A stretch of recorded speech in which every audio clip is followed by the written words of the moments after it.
I tell you, since a part of reading is having something to read,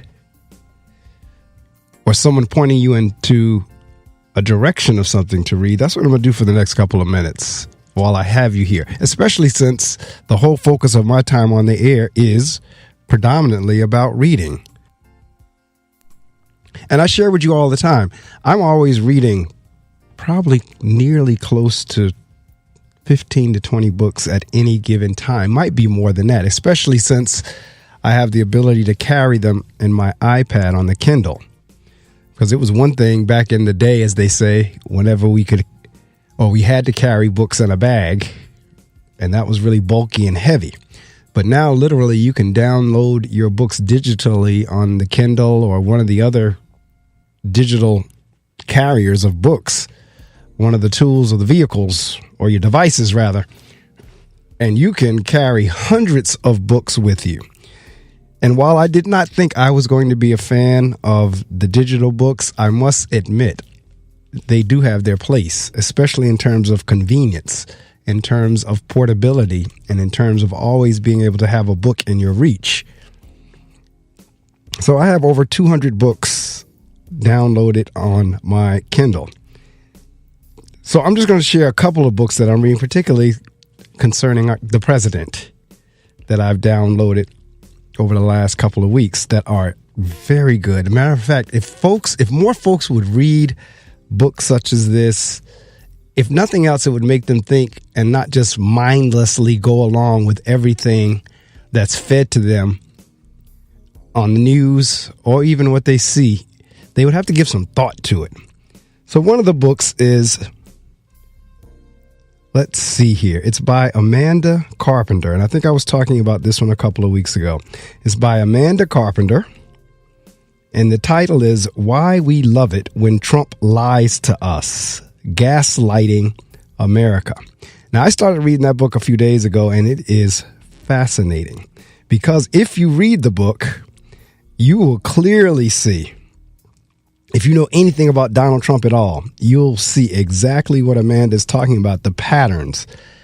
And as I said, if you followed him throughout the years, you'll see that pattern recurring over and over again, and it's still occurring. This whole thing with North Korea is one. The whole thing about the spies in the campaign is the same pattern. It's called gaslighting. So again, the book is Why We Love It When Trump Lies to Us, Gaslighting America. And the author of that book is Amanda Carpenter.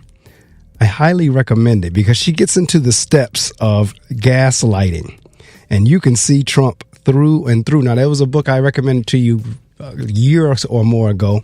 It was called The Truth About Trump, and that was by Michael D'Antonio. Michael, that's another book. If you read Michael's book, you can see Trump straight up in there. And this is not a matter of being biased, because it is not a matter of fake news. It is what it is. They're literally chronicling the moves of Donald Trump. So as you begin to read material such as this, you have an opportunity to make better decisions in terms of what you will follow and not follow, what makes sense to you or what won't make sense to you, or whether or not you'll be duped or not duped. So again, Gaslighting America, Why We Love It When Trump Lies to Us. And the author is Amanda Carpenter, Amanda Carpenter, Carpenter. And in the book, she gets into, as I said, she gets into what gaslighting is. She gets into Trump's strategies whenever he just tosses things out there, whether they're true or not. She gets into how he makes things that are true seem like it's not true, and how he makes things that are not true seem like they are true. And Amanda's a Republican. It's not even a matter of party. She's calling it like it is. It's not even because she's a Republican. So it's not a matter of her trying to, like she's a Democrat trying to bash Trump. It's not that. She's calling it for what it is. Just like the next book that I'm going to talk about a little bit whenever I'm done talking about this one that I just downloaded last night. Since this is the reading circle, we ought to be talking about reading. Okay, let's see. I'm going to read an excerpt here. Oftentimes, Trump says something so long and so confidently and with so much outside support that you can't help but wonder if he isn't right. That's gaslighting. The term comes from a 1938 play later made into the film Gaslight, in which a man attempts to convince his wife she is delusional in order to distract her from the murder he committed. Gaslighting is far more malicious than a little white lie.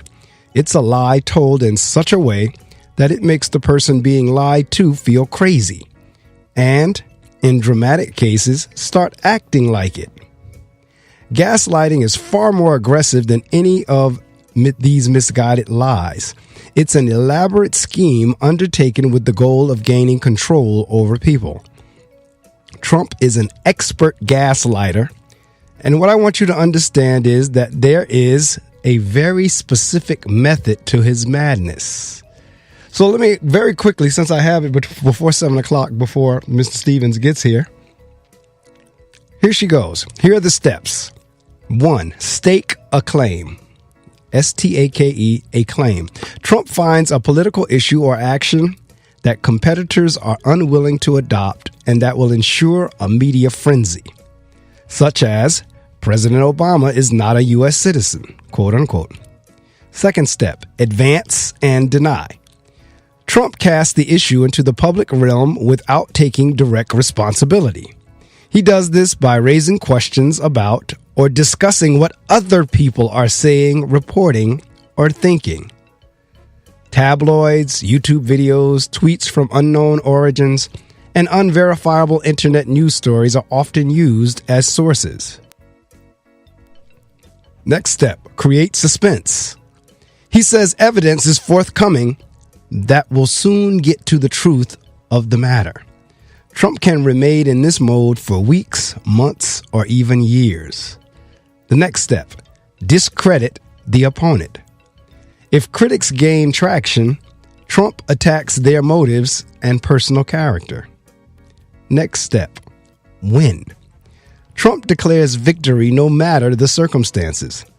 This step usually takes a long time to reveal itself, and Trump will often engage in it when he is ready to drop the matter. There it is, Trump's gaslighting method, which he has used time and time again. He's using it right now. If you watch the news, he's using it right now. This is how he achieves the true goal of every mega manipulator, attaining complete control over his environment and people in it. Amanda says, I'll show you what gaslighting looks like from all angles, starting with how the Republican base was a prime target for it. Then I'll show you how Trump gaslit his Republican rivals to secure the nomination, and how I was personally gaslit on live television. You'll see how Trump and his surrogates gaslit the media too. Lastly, I'll show how previous presidents have tried it, but how Trump has perfected the method. That's an excerpt from Gaslighting America, Why We Love It When Trump Lies to Us. The author of that is Amanda Carpenter. All right, let me talk a little bit about the next book, the one that I just started reading last night, that again is right on point. If you've been following Trump's history at all, if you've watched him through the years with the real estate, the years on television, so forth and so on, it's been the same pattern, and he's still following it. So this book is titled, It's Even Worse Than You Think: What the Trump Administration is Doing to America. And the author of that book is David K. Johnston. That's David C-A-Y Johnston, Johnston. He's also the author of The Making of Donald Trump. So the title of his book is It's Even Worse Than You Think: What the Trump Administration is Doing to America. All right, so I'm going to read an excerpt or so from the part that I've read from last night. I'll read an excerpt from that as well. Matter of fact, the first chapter, or part one, is titled A President Like No Other. And let's see, I'm trying to go to some of my highlighted parts here that I highlighted last night. The Trump presidency is about Trump, period. Full stop. Listen carefully and skeptically, and it becomes clear that Trump boasts that his term in office is all about him, about how great he is, about how large the crowds are, about his negotiating skills, about his authority to start a nuclear war, as he pledged on the campaign trail that he would. Trump is desperate for others to fill the void inside himself. He has a sad need for attention and preferably public adoration. The White House staff has confirmed that he spends hours each day in front of a television, the remote control flickering from one channel to another so Trump can see the latest news about himself. When he doesn't like what he sees, he sends out nasty gram tweets, often in the wee hours before dawn. The simple fact is, Donald Trump would be a very unhappy man if no one paid attention to him. And the author goes on to, talk about the hiring. He's talking about the folks that were hired in these positions once Trump took office. As president, he brought into the White House a host of people with fringe ideals, some of them Islamophobes, some white nationalists, some xenophobes, and many of them sharing Trump's ignorance of science. As we shall explore ahead, many of them had no qualifications whatsoever for the posts he appointed them to. He just called them terrific. This administration looks for the least qualified and the most aggressive termites to eat away at the structure of government. The overhaul of the Federal Department of Education, Trump chose an heiress with no background in education, theory, or administration, but an intense desire to promote schooling that is corporate-run and free to be religious. To run housing and urban development, he picked a retired surgeon with no administrative experience, no housing expertise, and who has said that the Egyptian pyramids were not tombs for dead pharaohs, but granaries. At Treasury, Trump chose for secretary a Wall Street banker who made much of his fortune aggressively foreclosing on homeowners. To run the Environmental Protection Agency, he chose a lawyer who had vowed to destroy it. After firing an FBI director who would not pledge personal loyalty to him and close part of the Russia investigation, Trump appointed as FBI director a lawyer who earned more than $17 million the previous year defending corporate banks involved in money laundering and other white-collar crimes the FBI is known to investigate. For General or Surgeon General, a job where a principal duty is to persuade Americans to not take up smoking, Trump named a physician who owned tobacco company stocks. Few things benefit Trump more than ignorance. The Heart Focus Group reminded us of what every con artist knows. People see what they want to see, hear what they want to hear, believe what they want to believe, and let their hopes and wishes vanquish their skepticism. His entire life, Trump has been a con artist. In The Art of the Deal, he brags about deceptions that enriched him. He has boasted about not paying banks that loaned him billions of dollars. He conned thousands of people desperate to learn what Trump said were the secrets of his success into paying up to $35,000 to attend Trump University. In a promotional video, Trump said his university would provide a better education than the finest business schools with a faculty he personally picked.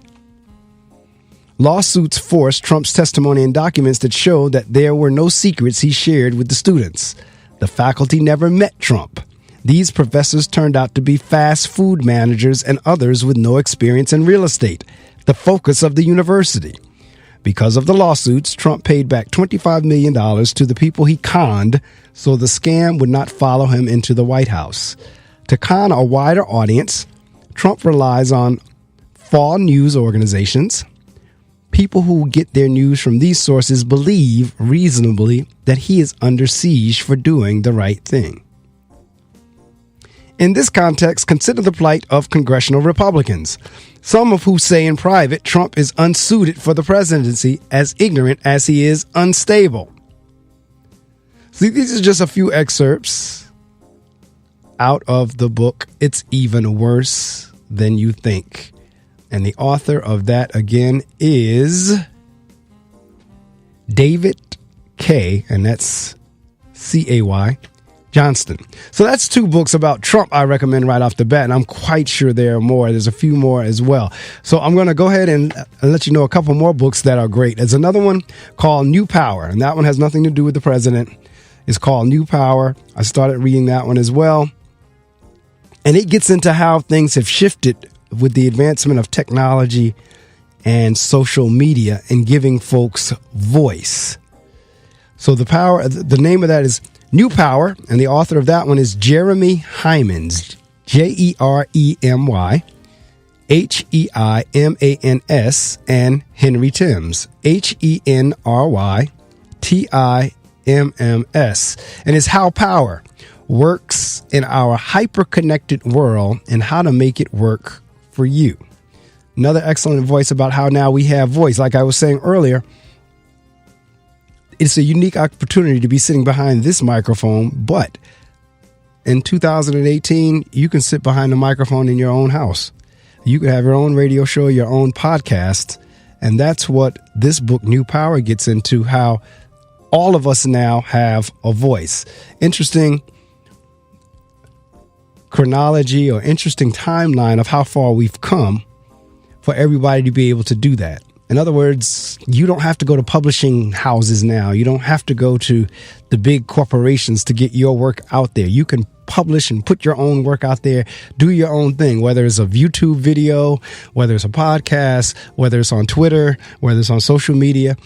You can do your own thing now, and technology allows us to do that. Another book, and we had Ilona on a couple of weeks ago, Dream Big. Excellent book, reading that as well. Another one, Positivity Attracts. 10 ways to improve your positive thinking. All right. So that's another one you might want to look into. Positivity Attracts. We have enough negativity in the world, that's for sure. And the author of that book is Paul G. Brody. Friend of mine gave me a book called Student Voice. Started reading that one. Just started that one, but again, it's a different time in school. And I think we're going to be talking a little bit about that in the 7 o'clock hour whenever Matt joins me. But student voice. Students need to have some input in the educational process. The old way, and I'm not saying the way we did it was a bad way. Matter of fact, some of those things need to stay in place. But again, because we have so many opportunities to give voice in this era that we're in today, some things need to change where everybody has a voice.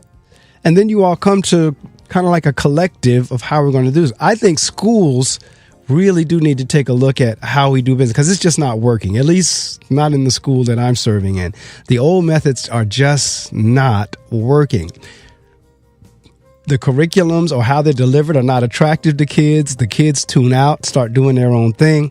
Something's got to give in terms of making education exciting, interesting, interactive, something that the kids, when they walk out of that classroom at the end of the day, they've taken something away other than someone trying to control them and lecture to them. So that's what student voice gets into. And of course, you know, we had on the show a few weeks ago, Reva Martin with Make It Rain.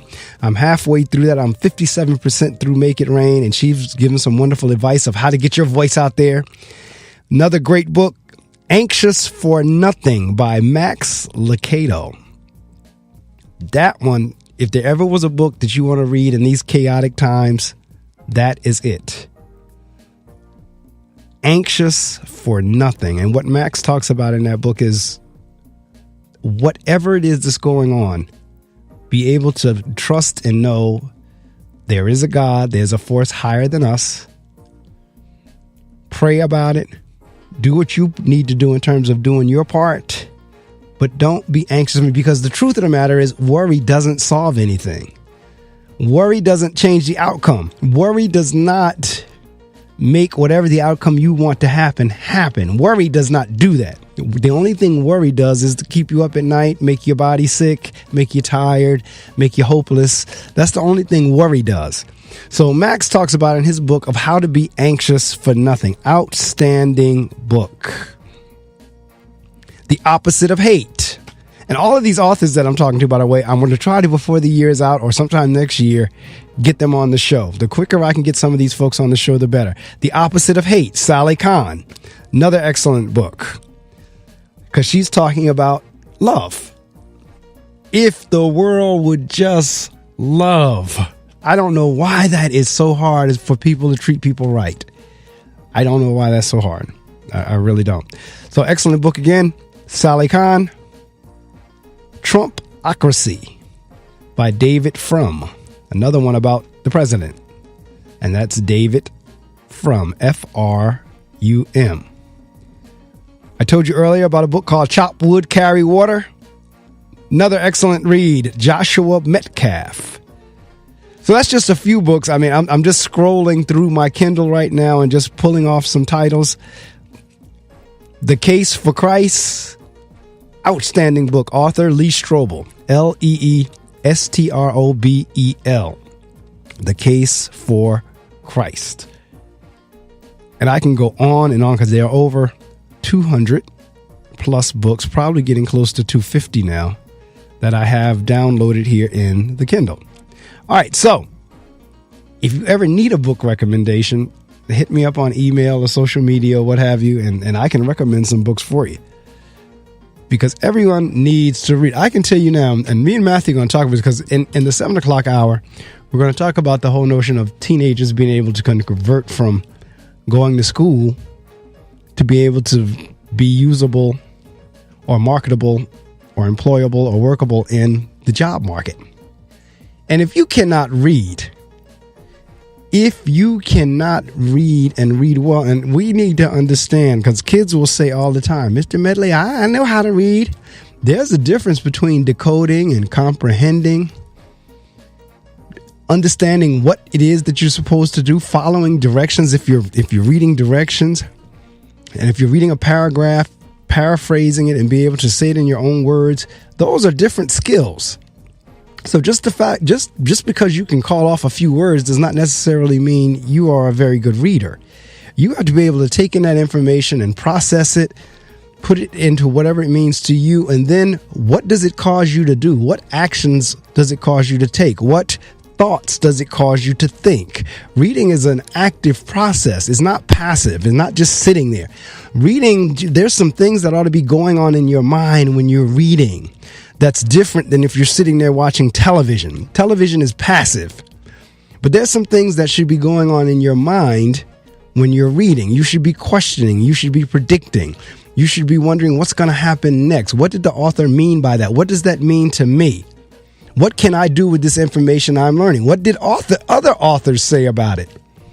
How do I triangulate the information to come up with the best decision? Does it compare and contrast with what other authors have said? What point of view is this? There are so many things that goes on when one is reading. So for just one, because they can understand the alphabet together and what words they make up, that does not make one a good reader.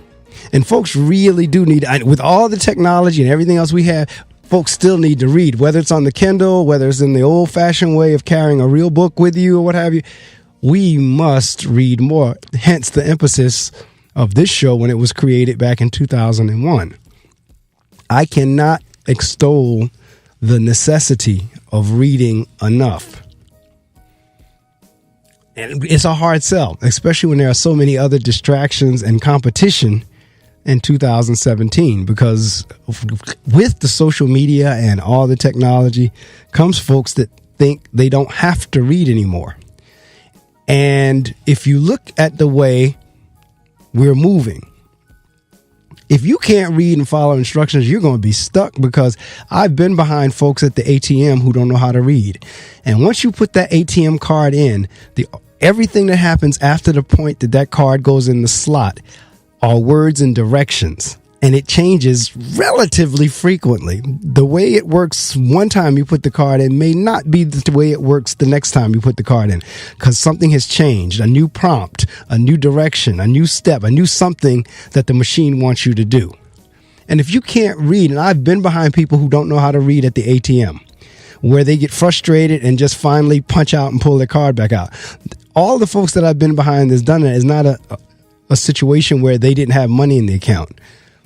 More times than not, it's been a situation where they couldn't read the prompts and they didn't know what to do. So more and more things are becoming automated where you're going to have to read to get through the process. When you go to some stores now to order a sandwich, that's all automated. And you have to be able to read the screen and the computer, what button to punch, where to go next, what to do next. You have to be able to read and comprehend that. If you're driving on the highway, you have to be able to process the highway signs of wherever it is you're trying to go, what exit you need to get off on. You be able to read and do that. So reading is critical in so many ways.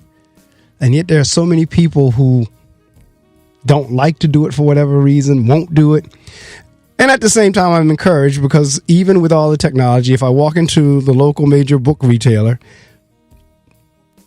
there still is a nice crowd usually in there. And it always does my heart good when I pull up and I walk in the door and I see people all over the place in a bookstore. It's still not enough. Even as many people who are in there, it's still not enough.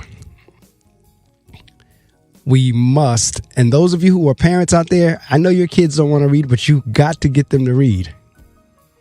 You've got to get them to read. And those of you who are parents, you need to model that for them. You need to be somewhere around the house reading where they can see you. You need to be discussing things you've read with them, recommending books to your children. It's that serious and it's that critical. Video games, yes, we can learn to a degree. TV, that's even less. The TV is very passive. It's nice for relaxing every now and again. But if that's all you do all the time, that's a real lazy way of doing nothing. You just sit there.